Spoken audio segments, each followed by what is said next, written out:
Indiana Disability History Project, Indiana Institute on Disability and Community, Indiana University. Okay, I'm Jenny Todd. We are in Indianapolis. It is August 15th, and we are here today to interview a couple people. And today we are with... I'm Margaret Blome. I have a daughter who was born blind and brain damaged. For reasons we do not understand, she hemorrhaged. Barb is 55 years old, and she attends Noble on the east side of Indianapolis. Oh, I am from Indianapolis. I didn't get that in there. She attends Noble. Barb was born in 1962, and at that time there was very little available for people who were multi-handicapped. One of the earlier things that I did was go to the School for the Blind. She was a year old. They don't take children that handicapped. They were very nice and explained these things to me. They sent me home with a book called No Place to Go, and it was a story of a child who was born blind and brain damaged, and the fact that he had no services. I did go to Crossroads, which is a rehabilitation center here in Indianapolis. And one of the early things we started doing was crawling patterning. And she also was taught how to drink from a straw and various other basic essential things. Barbie finally started crawling on her own when she was around 3. She did not take her first independent steps till she was 5. She loves to take walks now, and we've done a lot of walking over the years. And when she was coming up to kindergarten age, when she was 5, I thought, well, it's time for her to be in a program. And I went to Noble, and they'd never had a blind child. And then I did say to them, well, if you have a normal child who's not functioning up to date, you hire a tutor. So one of their staff persons started working with Barb. She lived not too far from us at the time she started, but then she moved to the south side of the city. So I drove to Southport twice a week for her to work with this teacher, this staff person. But I still wanted her in a program, and finally the therapist at Crossroads said, well, have you tried St. Mary's Child Center? And I thought, I've read about it in the paper, but it doesn't sound like it's something that would fit Barb. But I called him up, and we went down to the Child Center and talked to the director. It was a very new program at the time, with one professional staff person. The rest were all volunteers.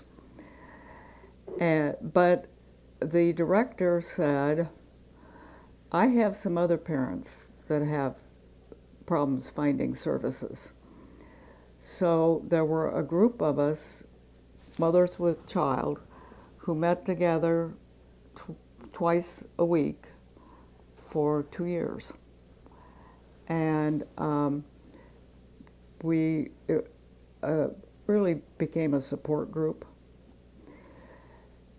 Then Noble took Barb when she was 7. And she went half days. And except for a few weeks, I drove her. she was half days for about 2 years or 2.5 years. And Noble then had built a new building, and she went full days.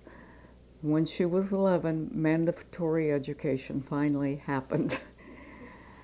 And so then she was with the Indianapolis Public Schools for the next 8 years.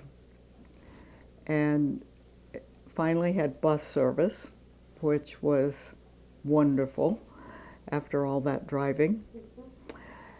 And she went to Cold Spring School, and at that time, because it was new, all the kids with disabilities went to the same school. And there were, I think, 300 kids there, quite a few. And she had a really good experience in that program. Then she aged out of it. She was 18. And I had no services for a year, and I really dreaded that year. But it turned out to be a blessing, because my youngest daughter was a senior in high school that year, and she is my music and sports person. And she ran track and cross country. And always before, if I go pick up Barb early to go to a track meet, she would not want to go to the track meet because she was tired. And this year, that was the highlight of her day, to go to the track meets. And she's very fond of music.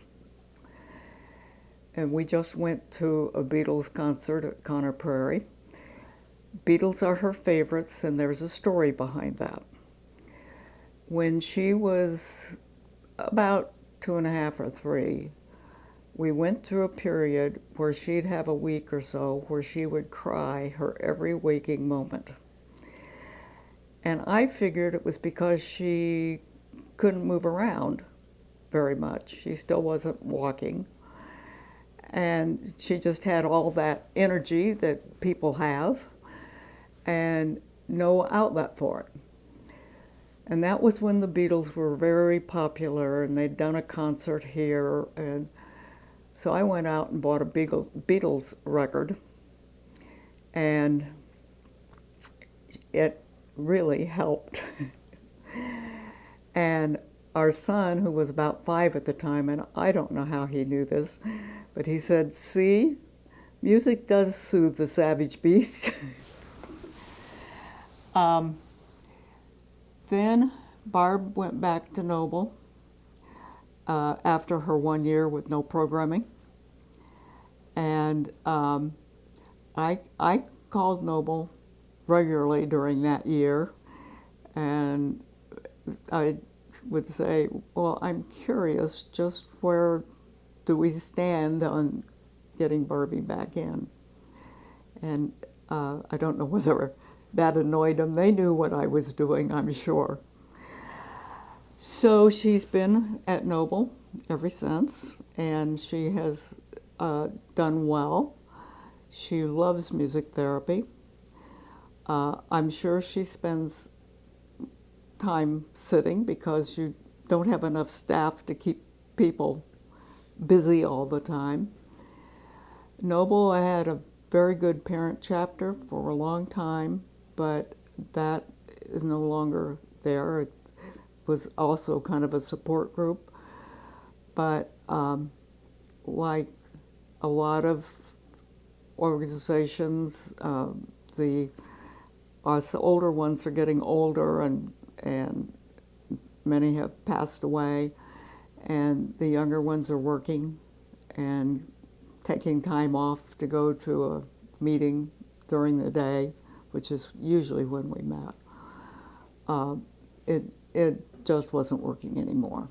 It's a different era.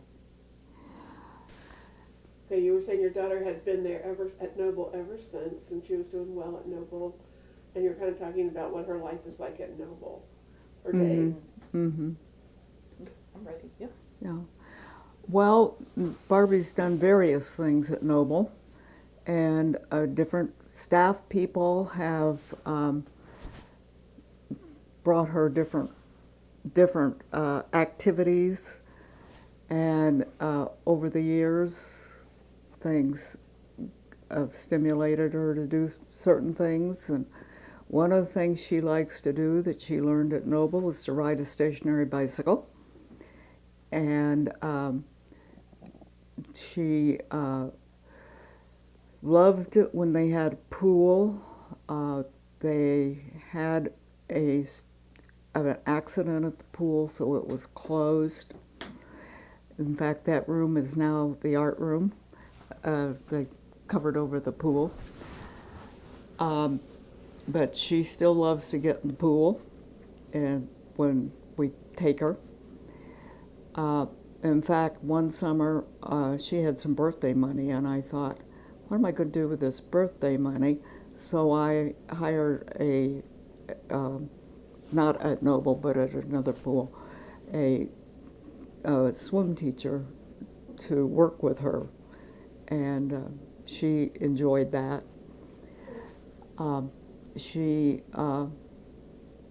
more recently, as I said, has been doing a lot of music therapy, and the music therapists send me their notes that they have to send to Noble for their records, and they take her what they call a musical walk, which is a walk around the building or in the sensory garden while they play guitar. They do amazing things with iPads.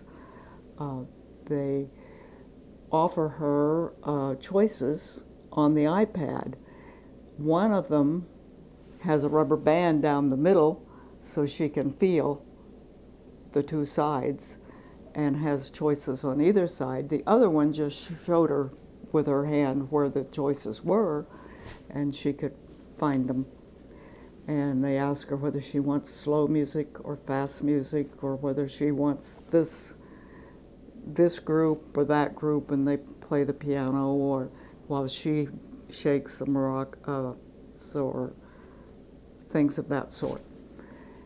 And so that's one of her highlights of the week.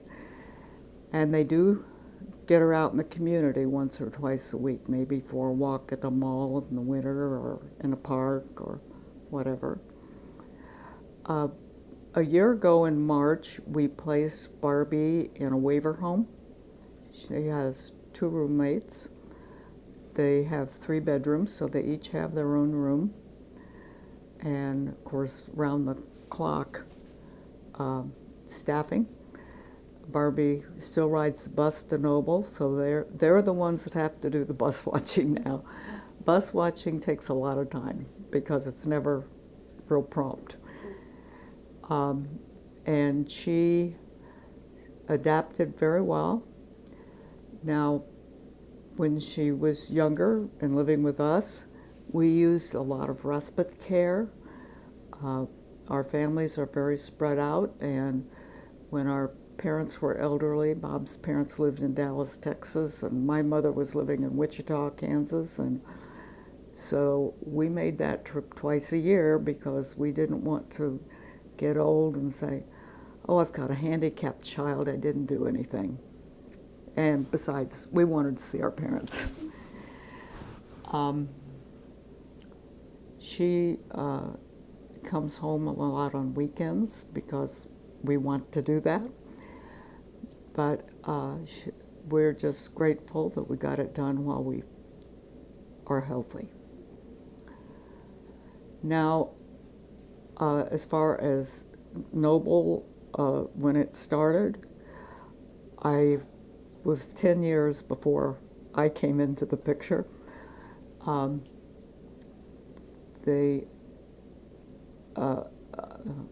couple of gentlemen, and I can't remember their names, put an ad in the paper for parents who had handicapped children to have a meeting at the war memorial.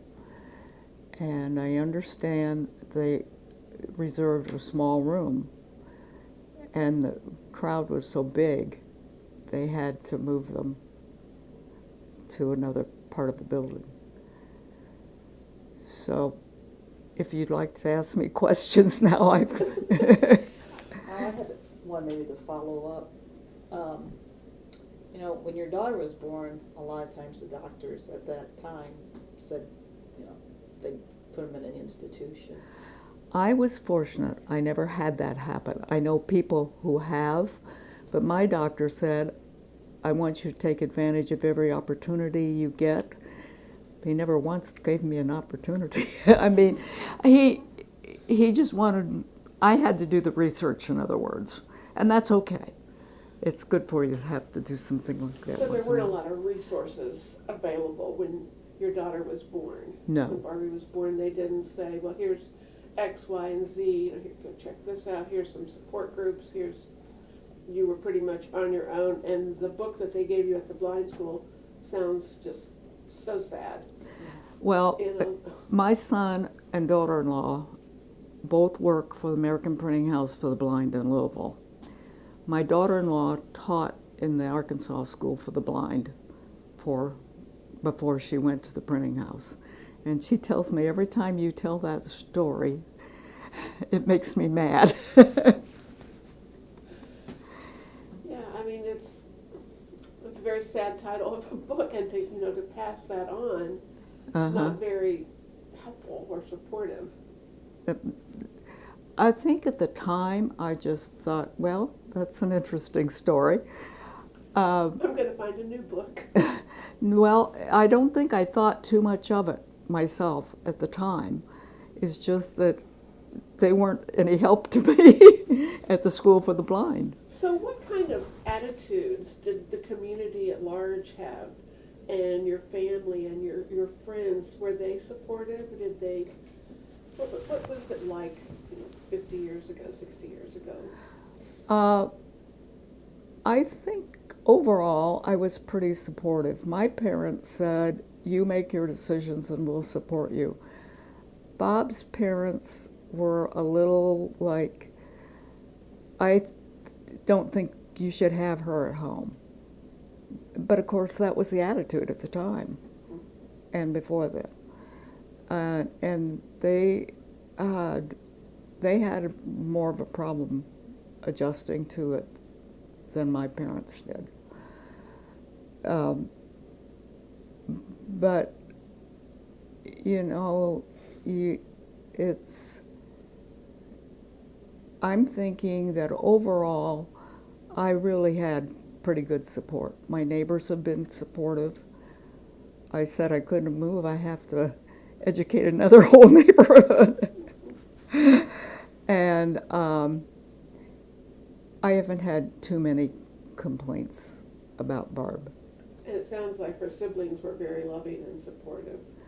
They were. Now they, like all siblings, had adjustments to make. I mean, and I've only had one child at our house who made a bad remark about Barb, and my mother was there, and she told him, "No, that's not a good thing." And this kid was about 5 or 6 at the time, so I can't complain about that. I had a group of Girl Scouts that came and helped me with the patterning when we were doing crawling patterning. And so I've been very fortunate, really. Can you describe what patterning is? Okay. We had her on the bed on her stomach, and one person on one side and one on the other, and you coordinate moving the arms and legs like you would if the child was crawling. And it's been 55 years, 50-some years since I did it, but we did it for a long time. And the occupational therapists at Crossroads helped us with that. So in terms of the vision issues, how did she learn to maneuver around the house and get around? Did you have support, people coming in and doing that? No, one of the things that surprised me when she finally learned how to crawl, she could come up to within an inch of the wall and not hit the wall. She apparently has very good hearing. We have movies. Our other daughter, who's almost 2 years younger than she is, of her when she learned to stand, that she did. She spent one afternoon and part of the next morning learning how to stand up. Barbie did the same things. We've got movies during that year, and when you look at them, you can see the similarities, but it took her a whole year to learn to stand on her own. Did she have poor muscle strength as well, or what do you think? I think it was just learning how. Her brain telling her legs what to do and her whole. Okay. Yeah, she is nonverbal, but she has a tremendous amount of receptive language, and she knows a lot about what's going on. But her favorite word is cookie, and her next favorite word is dinner. So. So then, in terms of language, how did she learn to I think communicate? just by associating things and words, and we didn't do a lot of language training, but we talked about, well, this is your dinner and this is a cookie, and we talked a lot with her. Now, she does need some help with eating. She can get a spoon to her mouth, but she can't fill it. So when you talk about learning these things, did some of that happen at Noble and in the schools as well? So Oh, yes. they were a big part of learning to move around and learning to talk, or not talk but communicate. Yes. Mm-hmm. And process language Mm-hmm. and all of that. So then in terms of the actual art, when it started, you guys came in a little later. Mm-hmm. So there's not really a lot that you want to talk about in terms of that. So in terms of services for people that have disabilities, in terms of school and community and that sort of thing, do you feel like you've told us enough about that, or are there other things that you'd like to add to what was available or what you felt was missing during the times when your daughter was in school? I think that programming has been a major help with us. And there was so little for a multi-handicapped child back in the 60s and 70s, and now it's grown. There's a lot more opportunities out there, and so I think we have been very fortunate that it has grown, and I think there's still room to grow, but we also need to make sure we don't lose the services we have now. So when you say room to grow, what areas do you think need growth or need improvement? Well, there's so many variations with children with disabilities and adults with disabilities that would depend a great deal on the disabilities that we're talking about. And so in our case, I'm just extremely grateful that we have as much as we do today. Well, the word autism is something that we hear a lot in like the last 10 years, and really more and more. So when Barbie was a little girl, did you hear that word? Did they talk about autism much? No. And, Do you have any thoughts about that? well, Barbie doesn't have autism, which Right. is a blessing. However, I think it's kind of fascinating what I hear, and it's a huge variation from individual to individual with autistic people. Right. It just isn't even a term that I remember No. that long ago.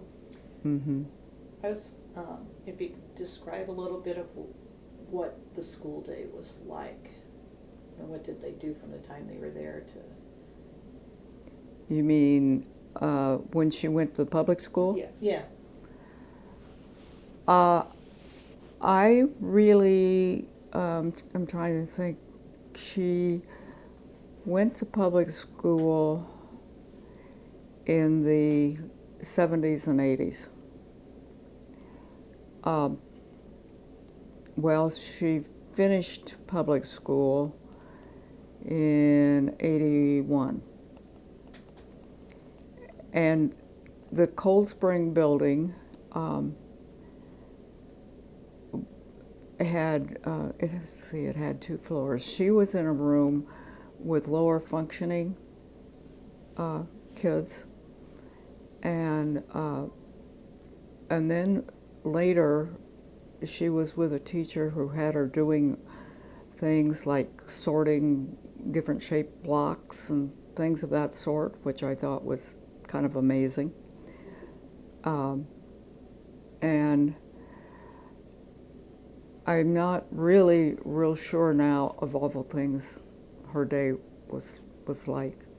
I was just wondering if, she was involved with the general ed kids in maybe music classes, or were they able to eat with them? At this point, they put all of the Indianapolis Public Schools had all the handicapped kids in one building. They didn't have it wasn't mainstreamed. And at that point, they began talking about it, and then they began moving people into different, because they had very high functioning kids there, as well as those that were low functioning. So they didn't have the opportunities to be with regular classrooms.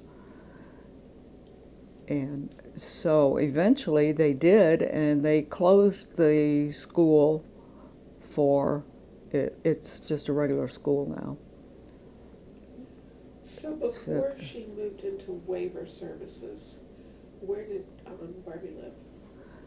At home. Well, she has a waiver for Noble, and then she has a waiver for the house that she's living in. So she's always lived at home until she moved into this 3-bedroom? Yes.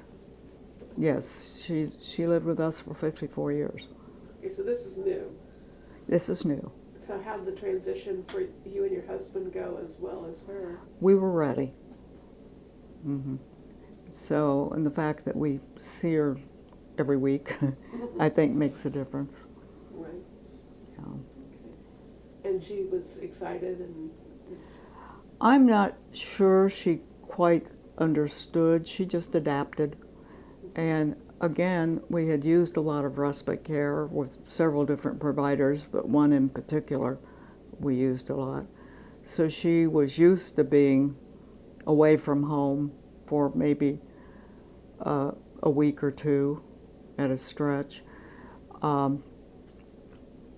Our other daughter, who lives in Columbus, Ohio, became ill at one point, and she was single, so I had to be there. And I left Barbie for the biggest part of a month and a half. So she had experience being away from us.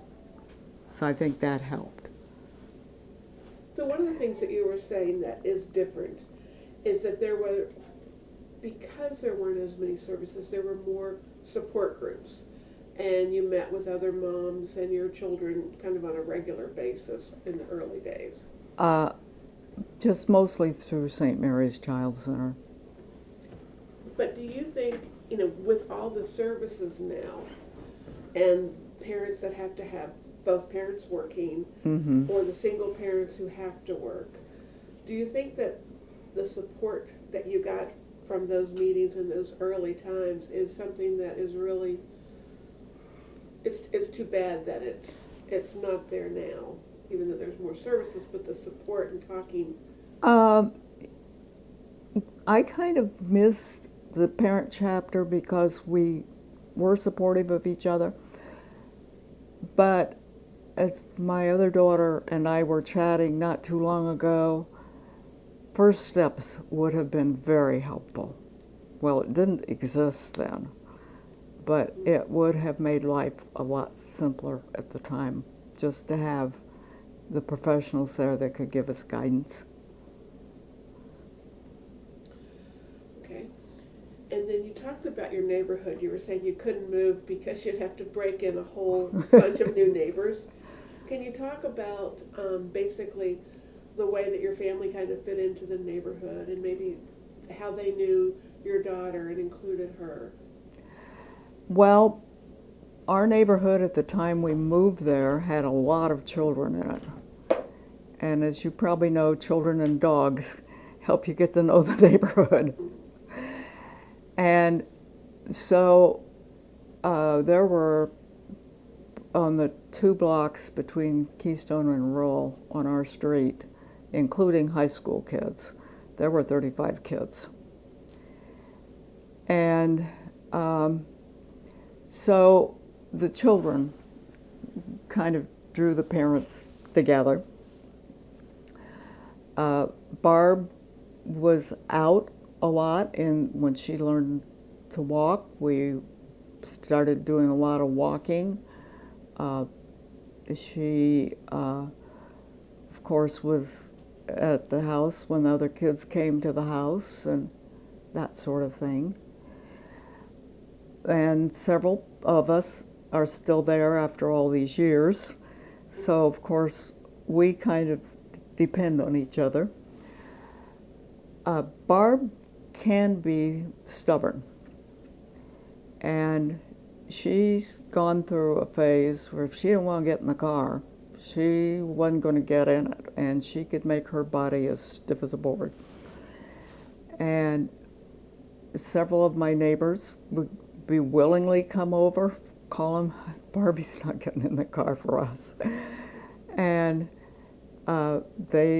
usually she would get in for them. Once in a while she wouldn't.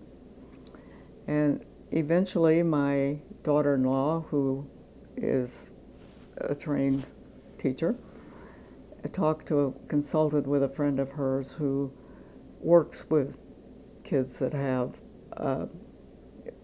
disabilities that don't always cooperate. And this friend suggested that we bribe her with Fruit Loops and only get Fruit Loops when she got in the car. And that really went a long way towards curing this problem. Now, we still have occasions when this happens, but she only gets Fruit Loops if she is in the car in her seat. No matter how she gets in the car, whether we lift her in, which we have done, or however she gets there, and she only gets a couple. And so sometimes you have to do these things. But my neighbors have been wonderful when I call and say she won't get in the car, which is annoying. I can imagine. So So you feel like you're connected, she's connected, that there's good support. And she's gone to the same church all these years. And so she's known there as part of the church. And so, Can she go to the church without you? Is there a bus or a way that she gets to the church? well, if somebody takes her, sure. And they have. We've been on 2 or 3 trips since we placed her in the house, and I asked the staff to bring her to church because I think it's good for her to have that familiarity with. And so, yes, people at church talk to her, that sort of thing. That's wonderful. Well, is there anything else you can think of that you would like to say? I mean, how attitudes have changed, how services have changed, support, anything that we haven't already talked about? I think I've covered a lot of territory. You have. I just didn't But know. you're right, it is very helpful that we have more services, and it's very important to keep them. Becky, can you think of anything that we need more? I mean, we have people talk about barriers to getting appropriate services, but you seem like you've, Well, we tried. Well, as you get older Mm-hmm. and your health changes, do you see other people stepping in to kind of help do some of the things that you and your husband are doing now for your daughter? My other 2 children are very concerned about her, and they can advocate for her. We have told them that there will be times, we didn't ask them, we told them, that there will be times when they will probably be guardian, but they are not to take her into their home. That they need their own lives, and they aren't to do that. But when we've had person-centered planning meetings at her house, there have been a couple of times when they have participated by phone to know what's going on. And they're both out of state, right? Yes. Yeah, so I thought you had said that they're kind of far away. One's in Louisville and one's in Columbus, Ohio. So tell me about the person-centered planning meeting. How did you think those meetings went? Well, we have them regularly. Okay, can you talk about what they're like? Well, we review things that are going on, talk about issues that are coming up, and once a year we have a budget meeting where we go over her waivers and, talk about issues that we need to resolve or have been resolved or whatever. And we have representatives from Noble, and the house she's in is part of another organization called Tangram, and so the house manager is there from Tangram. Yeah, that name sounds really familiar. Is that Gwen Chesterfield? Yeah, well, she's retired, but yes, she took over that organization. she's someone we wanted to interview. So Questions? here's my question.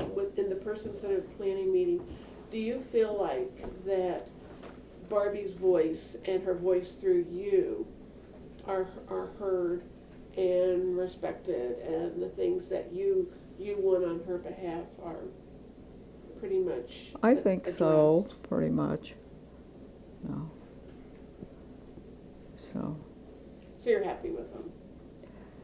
I think that I've been, over the years, we've had a lot of them over the years. Yeah. Yeah. Mm-hmm. Okay. Good. I guess while we're waiting, how do professionals in the medical field, like when she has doctor's appointments, now that this is one area that we're looking into, is how they treat her? Do they? I've had pretty good luck with doctors. The first doctor, when she was real little, was very supportive. I'm not sure he always knew what to do, but very supportive. And we've had several doctors over the years, and they've been, I think, pretty supportive.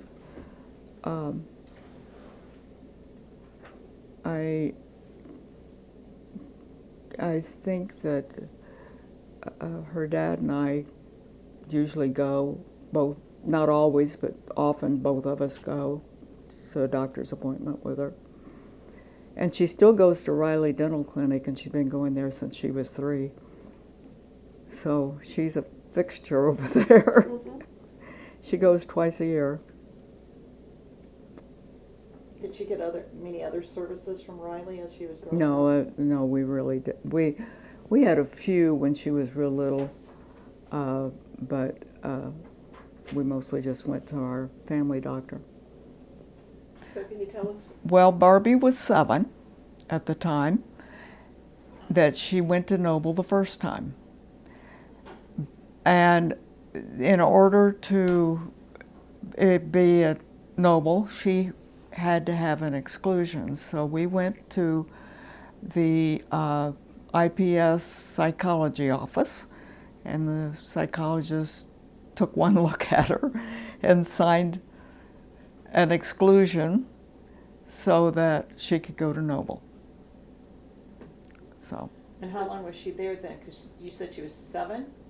she was 7, and she was in Noble for 4 years before the mandatory education started. And then she was mandatory in the public schools for 8 years, home a year, and then back to Noble. So Do you have anything you want to say about the mandatory education that I didn't say already? it was just a routine thing that they apparently had to do if you were school age at that time. I don't know what they do today. Do we want to talk about the lobby work that you did? Well, I don't know that it was a big thing. I went down when several groups met. The Arc of Indiana usually met during especially the budget years. But the first time I went was when they were trying to get mandatory education into the public schools. And there were a lot of people down there supporting that bill. And that was the first time I was ever in the State House. So I found that kind of interesting, but I went back several times, especially if the ARC was having a big meeting, which they did sometimes. And nowadays, there's a group from Noble that take Valentine's down to the State House. Well, I've seen lots of pictures. I was going to ask you to talk about your fun night seeing the Beatles, and then we'll let you let you go. Well, this past weekend, we did 2 parties. The Beatles, which are her favorite group, was a group that does the Beatles songs. Was at Conner Prairie for the Symphony on the Prairie. So we went out on Friday evening, took our lawn chairs, and we decided this year not to take a picnic. We just eat ahead of time. And went to see the people perform the Beatles songs. And Barb loved it, and she loves to scream when she hears them. So she had a good time. Good. And then you had a block party? On Saturday night, we had a block party. We had part of a block that was blocked off, And the people who were hosting it at their house made sure we had the main dish, which was barbecue, and then we brought in pitch-in for the rest of it. And they had cornhole games set up, and the children had fun. And Barb enjoyed it, and we walked over, and that was fun for her. So, All right, well, thank you very much. Produced by the Center for Health Equity, Indiana Institute on Disability and Community, Indiana University. Funded in part by a grant from the Indiana Governor's Council for People with Disabilities. Copyright 2018, the Trustees of Indiana University.